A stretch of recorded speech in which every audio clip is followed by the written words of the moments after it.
Exhibition में मस्ती। क्या आप कभी एग्जीबिशन गए हो? क्या हो जाए अगर आप एक बड़े से एग्जीबिशन में गए हो और आपका हाथ आपके मम्मी पापा से अलग हो जाए? बाकी सब चेहरे बिल्कुल नए और कोई भी पहचान वाला नहीं। कैसा लगेगा आपको? और कोई फरिश्ते जैसा आपको आपके मम्मी पापा से मिलवा दे।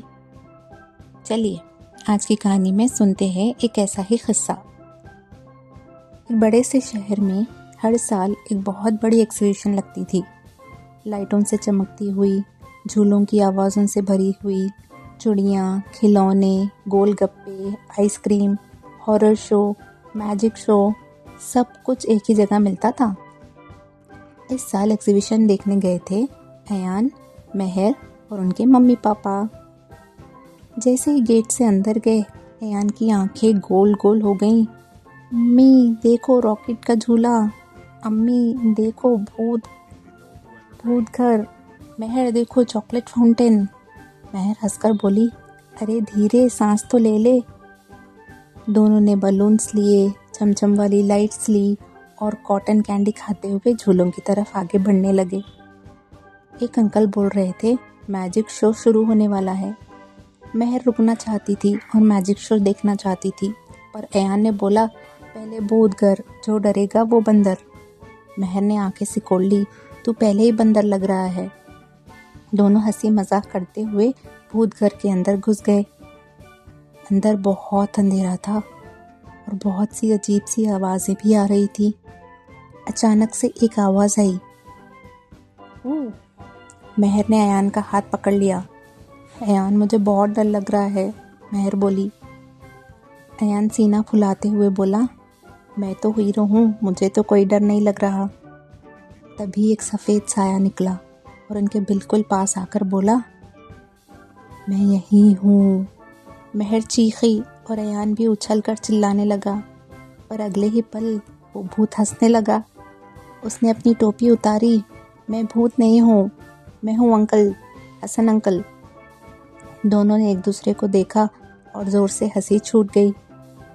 हसन अंकल बोले, मैं एग्जीबिशन में बच्चों को डराता हूँ ताकि वो अपना डर पहचान कर उस डर को हराना सीखे। फिर उन्होंने धीरे से कहा, पर आज मुझे तुम दोनों से मदद चाहिए। मदद? दोनों बोले। एग्जीबिशन में एक छोटा लड़का खो गया है, वो डर के मारे रो रहा है। दोनों तुरंत बाहर आ गए। वहाँ एक 5 साल का लड़का बेंच पर बैठे रो रहा था। अम्मी, अब्बू कहता हुआ उसकी आंखों से आंसू जा रहे थे। मेहर उसके पास बैठी। तुम्हारा नाम क्या है? वो बच्चे ने कहा, रेहान। अयान बोला, चलो रेहान, हम तुम्हें तुम्हारे मम्मी पापा के पास ले चलते हैं। पर रेहान डर के मारे खड़ा ही नहीं हो पा रहा था। तभी हसन अंकल आए।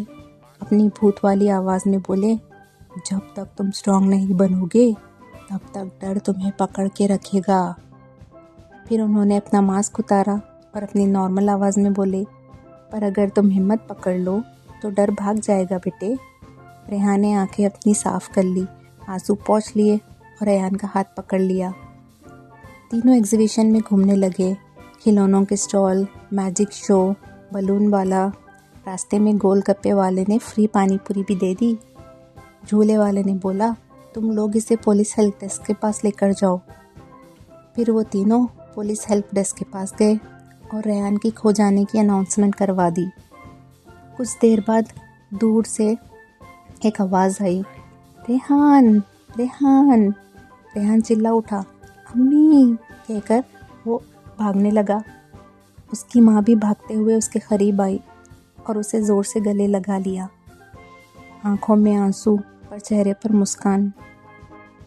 रेहान के अम्मू और अब्बू ने अयान और मेहर और उनके माँ बाप का शुक्रिया अदा किया। आपके बच्चे तो हीरो है, उन्होंने मेरे बेटे का ख्याल रखा और उसे हम तक सलामती से पहुंचा दिया। हसन अंकल मुस्कुराए, देखो बच्चों, भूत घर से बाहर आकर तुम किसी और के डर को भगा दिया। मेहर बोली, आज हमें बहुत अच्छा लग रहा है किसी की मदद करके। अयान हंसा और बोला, और जब कोई मुश्किल में हो तो एग्जीबिशन हो या स्कूल, हमें मदद ज़रूर करनी चाहिए। वो सब मिलकर एग्जीबिशन घूमने लगे और बहुत सारे खिलौने अपने घर साथ लेकर गए। डर को पहचानो पर उसके आगे झुको मत, और जब कोई मुश्किल में हो तो मदद करना ही असली हिम्मत होती है।